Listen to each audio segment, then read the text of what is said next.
Alright, it looks like we are ready to go. Hello, everyone. I am your host without a ghost of a chance of ever being famous, Adam. I'm one of the engine support techs over at Epic Games.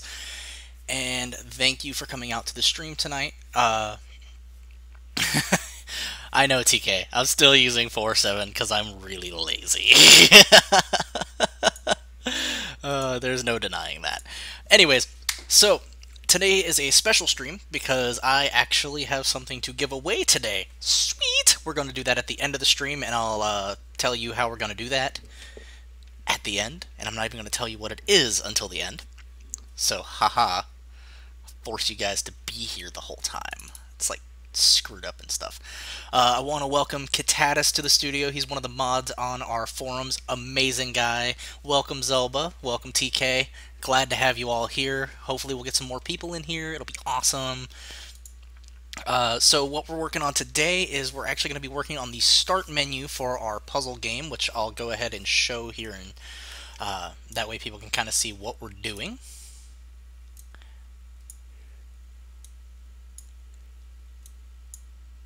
So this is our puzzle game. It's nothing like super fancy or anything like that, just, forewarning. Mostly it's a series of examples of how pawn possession works and stuff like that. So we've got 3 balls, you hit play, up, and it'll freak out right off the bat, which is typical. I'm gonna open our ball controller here so it stops doing that. I'm just gonna move that off to the side. Since we won't... Why are you doing this? Why? Why? No, you're supposed... Okay. You are supposed to be the... Where is my other pawn? Ball controller.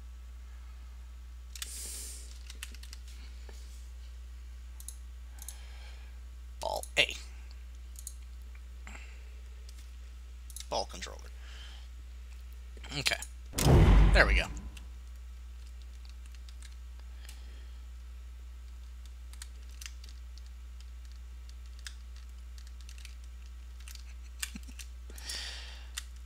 We tease Chance all the time. That's just, it's out of love. Okay, so the way this is set up is we've got these 3 balls, all specifically colored, and we've got goals for each of them. And the objective of the game is, of course, to get the balls in the goal. And it'll go, good job, and then it'll go to the next level, which is freaking out again. Jeez. Let me see what's going on over here. So I've got to kind of update some of these levels because they're being really tedious. Rolling game mode, I believe, was what we... Did we have a game mode, or... Yeah. Okay. So that one should... There we go. Save. Open level. Make sure this one's not freaking out too, which it is. Go. It's all because I did that start menu. Start menus hate me. And then this is the one we haven't actually done anything with yet, but we want to make sure it's rolling game mode. Ball A, HUD ball controller, boom, should, boom, there we go. Alright, so that is something that I forgot. You can't really do that. Okay. Wrong settings, go to project settings, maps and modes. Make sure rolling ball, blah blah blah blah blah. Okay.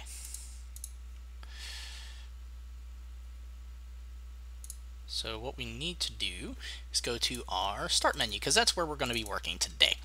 And like I said last week, I've got a couple different ideas that I want to try with this. I spoke to Rudy today, who is kind of our team's UMG expert, and he told me something that I was doing horribly wrong. Go figure. So this here, our little button, like, this part is efficient. The canvas that I'm using, however, is not. I'm going to go ahead and go with see, I want to do, let's go with a 19-inch monitor for now, whatever. That won't matter. So, and the reason I say that it was inefficient is because it doesn't scale well.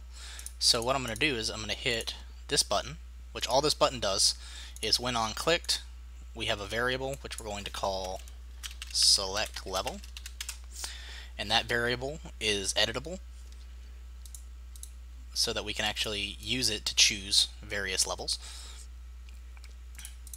Then I'm going to come in here, right click, and hit wrap with, and what this is going to do is it basically makes this button a child of another UMG portion. So if you're trying to make like grid paneling and stuff like that, and you want a really easy way to do it, this is an easy way to do it. And we're going to come down to scale box. So as you can see, it kind of jumps down a little bit. We want to go right here where it says stretch. Something I did learn is, for the most part, at least from what Rudy said, there's several bugs.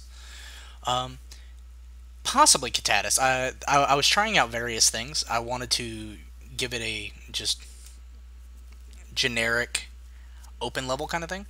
But yes, that is definitely one way to do it. The switch on enum is definitely a way to do this, and probably more efficient than the way I'm doing it. One of the things that I say is, if you know a better way, do it the better way. For sure. I will never claim that my way is absolute or correct.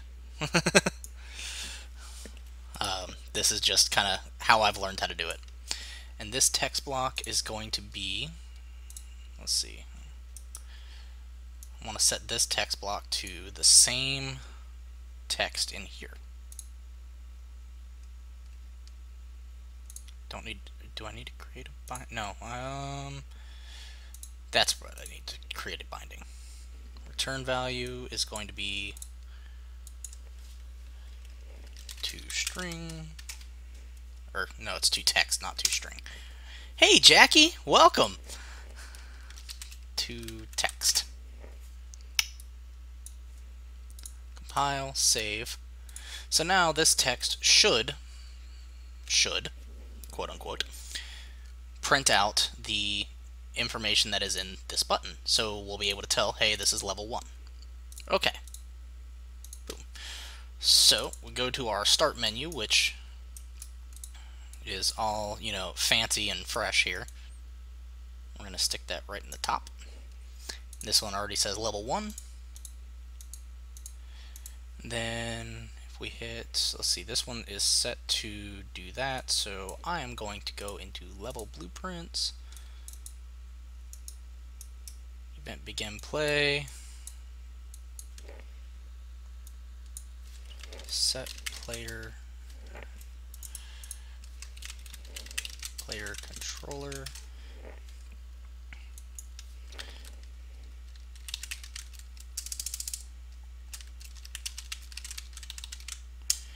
Okay, why are you not letting me do what I want to do?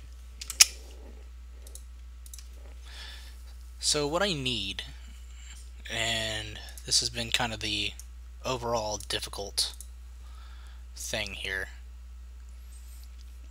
is I need 2 different pawns, I need 2 different controllers. I need to be able to spawn set input method, really?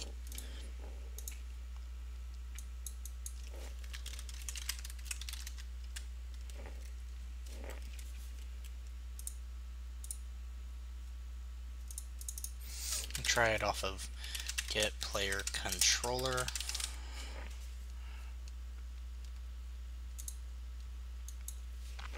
Set input method.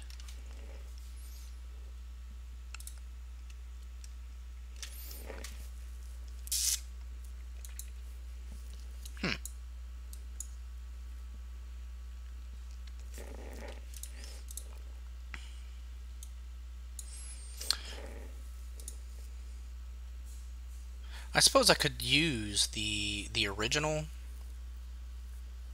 ball controller. Okay, let's drag this back over here.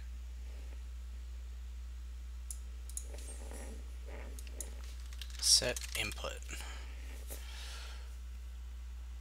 Set up an input mode that allows only the UI to respond to user input, and the UI doesn't handle it. Okay.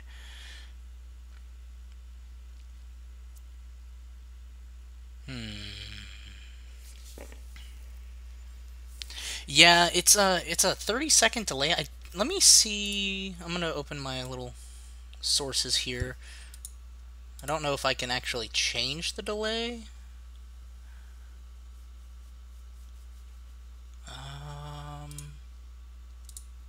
Broadcast settings.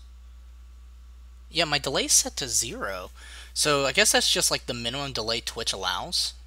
Because I can't go lower.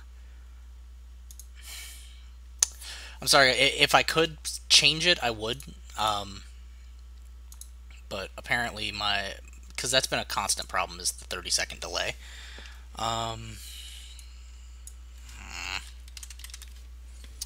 Let's see. And forewarning for those of you who are new to the channel, I never claim to be the best at this.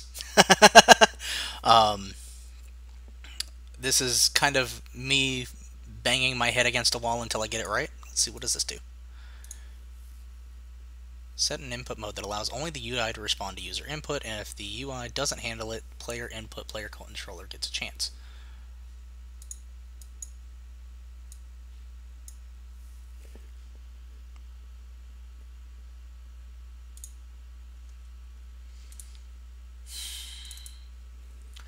But it's not letting me set my start menu. Oh, maybe because I don't have that called in my pawn. Or my controller. Or either of them, for that matter.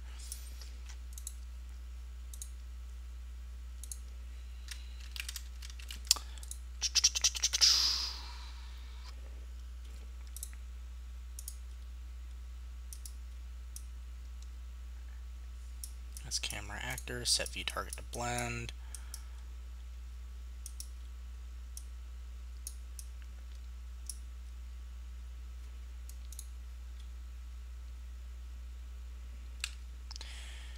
Yeah, I definitely know, like, that part's not really... Ooh, okay.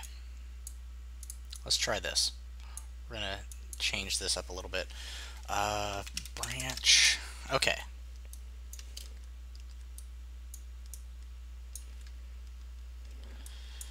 If player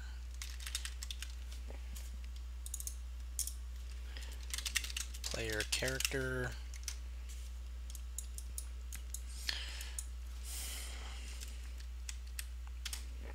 is equal to ball A,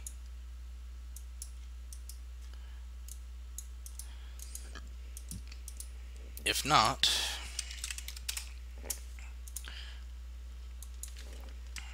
we're going to check to see that it is... Ah!